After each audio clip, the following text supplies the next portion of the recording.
Vamos aqui narrar como iniciou Beremiz o seu curso de matemática. Uma frase de Platão. A unidade e Deus. Que é medir as partes que formam a matemática, a aritmética e os números, a álgebra e as relações, a geometria e as formas, a mecânica e a astronomia. Um sonho do rei Azad Abu-Karib. A aluna invisível ergue a Alá uma prece. O aposento em que devia Beremiz realizar o seu curso de matemática era espaçoso. Dividia-o ao centro pesado e farto reposteiro de veludo vermelho que descia do teto até o chão. O teto era colorido e as colunas douradas. Achavam-se espalhadas sobre os tapetes, grandes almofadas de seda com legendas do Alcorão. Adornavam as paredes caprichosos arabescos azuis entrelaçados com lindos versos de Antar, o poeta do deserto. Lia-se ao centro, entre duas colunas em letras de ouro, em fundo azul, este dístico notável colhido certamente na Moalaca de Antar. Quando Alá quer bem a um de seus servidores, abre para ele as portas da inspiração.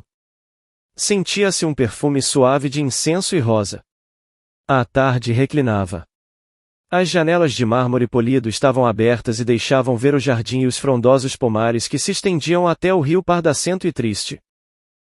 Uma escrava morena, tipo de formosura circassiana, mantinha-se de pé, imóvel, o rosto descoberto junto à porta. As suas unhas eram pintadas de rena. A vossa filha já se acha presente? Perguntou Beremiz ao sheik. De certo que sim. Respondeu Yazid. Mandei-a estar na outra parte deste aposento atrás do reposteiro, de onde poderá ver e ouvir, estará, porém, invisível para os que aqui se acham. Realmente. As coisas eram dispostas de tal forma que nem mesmo se distinguia o vulto da jovem que ia ser discípula de Beremiz. Era bem possível que ela estivesse a observar-nos por algum pequenino orifício feito na peça de veludo, e, para nós imperceptível. Penso que já é oportuno dar início à primeira lição. Advertiu o sheik. E indagou com meiguice. Estás atenta? Tê-la sim, minha filha. Sim, meu pai. Respondeu bem timbrada a voz feminina do outro lado do aposento. Diante disso, preparou-se Beremiz para a aula. Cruzou as pernas e sentou-se sobre uma almofada, no centro da sala. Coloquei-me discretamente a um canto e acomodei-me como pude. A meu lado veio sentar-se o sheik Yazid. Em nome de Alá, clemente e misericordioso. Louvado seja o onipotente Criador de todos os mundos.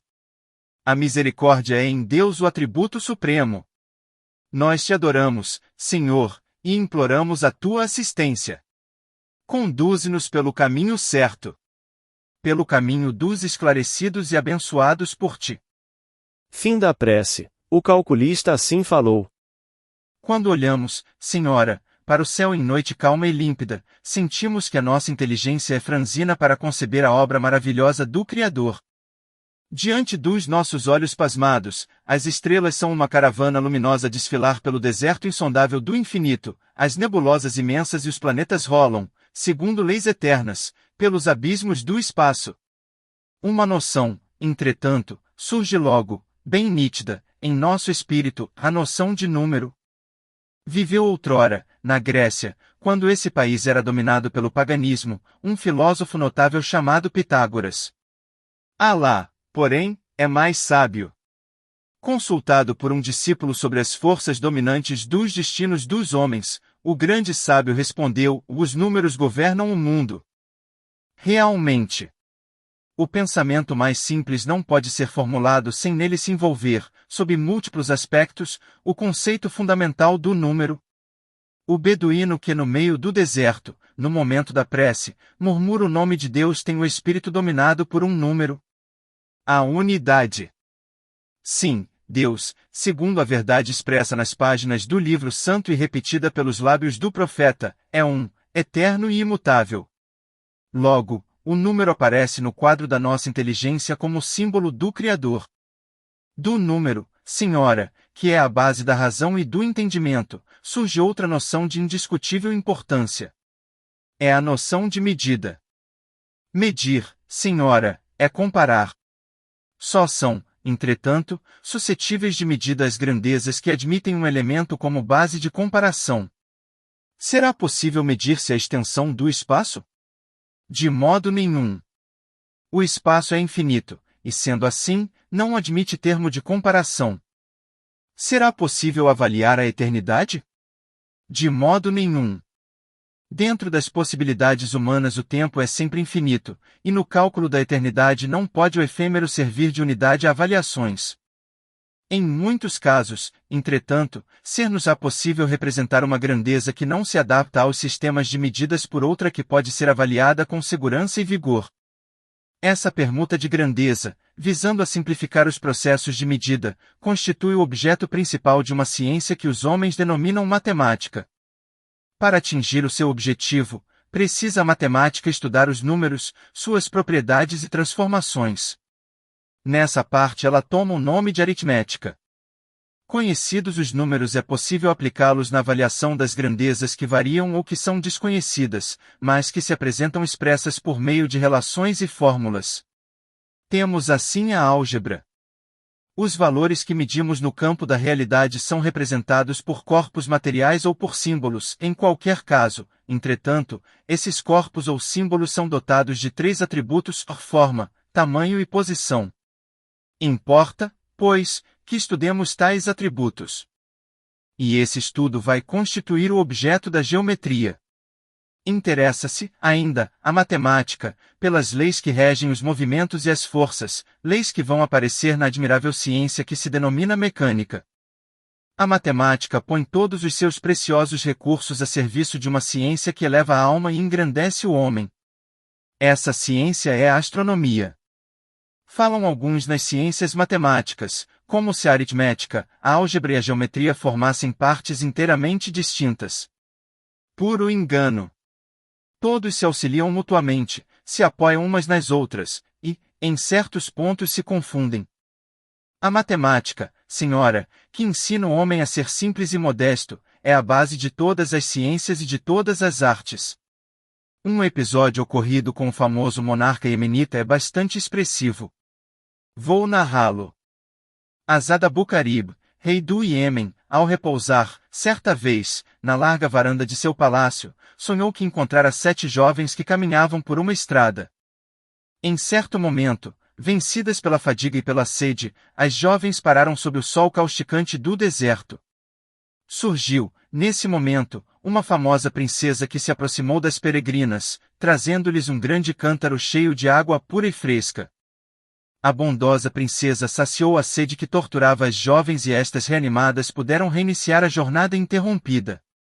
Ao despertar, impressionado com esse inexplicável sonho, determinou Azad Abu-Karib viesse à sua presença um astrólogo famoso, chamado Sanib, e consultou sobre a significação daquela cena que ele, rei poderoso e justo, assistira no mundo das visões e fantasias. Disse Sanib, o astrólogo: Senhor, as 7 jovens que caminhavam pela estrada eram as artes divinas e ciências humanas, a pintura, a música, a escultura, a arquitetura, a retórica, a dialética e a filosofia. A princesa prestativa era a matemática. Sem o auxílio da matemática, prosseguiu o sábio, as artes não podem progredir e todas as outras ciências perecem. Impressionado com tais palavras, determinou o rei que se organizassem em todas as cidades, oásis e aldeias do país, centros de estudo de matemática. Hábeis e eloquentes ulemais, por ordem do soberano, iam aos bazares e caravansarais lecionar aritmética aos caravaneiros e beduínos. Ao termo de poucos meses, verificou que o país era agitado por um surto de incomparável prosperidade. Paralelamente ao progresso da ciência, cresciam os recursos materiais, as escolas viviam repletas, o comércio desenvolvia-se de maneira prodigiosa, multiplicavam-se as obras de arte, erguiam-se monumentos, as cidades viviam repletas de ricos forasteiros e curiosos. O país do Iêmen teria aberto as portas do progresso e da riqueza se não viesse a fatalidade, maktub, por termo, aquele fervilhar de trabalho e prosperidade. O rei Azad Abu-Karib cerrou os olhos para o mundo e foi levado pelo impiedoso Azrail para o céu de Alá. A morte do soberano fez abrir 2 túmulos, um deles acolheu o corpo do glorioso monarca e ao outro foi atirada a cultura científica do povo. Subiu ao trono um príncipe vaidoso, indolente de acanhados dotes intelectuais. Preocupavam-no mais os divertimentos do que os problemas administrativos do país. Poucos meses decorridos, todos os serviços públicos estavam desorganizados, as escolas fechadas e os artistas e ulemais forçados a fugir sob a ameaça dos perversos e ladrões. O tesouro público foi criminosamente dilapidado em ociosos festins e desenfreados banquetes. E o país, levado à ruína pelo desgoverno, foi atacado por inimigos ambiciosos e facilmente vencido. A história de Asad Abu-Qarib, senhora, vem provar que o progresso de um povo se acha ligado ao desenvolvimento dos estudos matemáticos. No universo tudo é número e medida. A unidade, símbolo do Criador, é o princípio de todas as coisas, que não existem senão em virtude das imutáveis proporções e relações numéricas. Todos os grandes enigmas da vida podem ser reduzidos a simples combinações de elementos variáveis ou constantes, conhecidos ou incógnitos. Para que possamos compreender a ciência, precisamos tomar por base o número. Vejamos como estudá-lo com a ajuda de Alá, clemente e misericordioso. O Assalã. Com essas palavras calou-se o calculista, dando por fim da sua primeira aula de matemática. Ouvimos, então, com agradável surpresa, a aluna, que o reposteiro tornava invisível, pronunciar a seguinte prece. Ó Deus onipotente, Criador do céu e da terra, perdoa a pobreza, a pequenez, a puerilidade de nossos corações. Não escutes as nossas palavras, mas sim os nossos gemidos inexprimíveis, não atendas às nossas petições, mas ao clamor de nossas necessidades. Quantas vezes pedimos aquilo que possuímos e deixamos desaproveitado? Quantas vezes sonhamos possuir aquilo que nunca poderá ser nosso?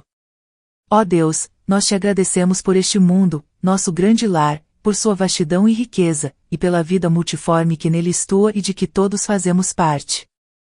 Louvamos-te pelo esplendor do céu azul e pela brisa da tarde, e pelas nuvens rápidas e pela água corrente, pelas montanhas eternas, pelas árvores frondosas e pela relva macia em que nossos pés repousam.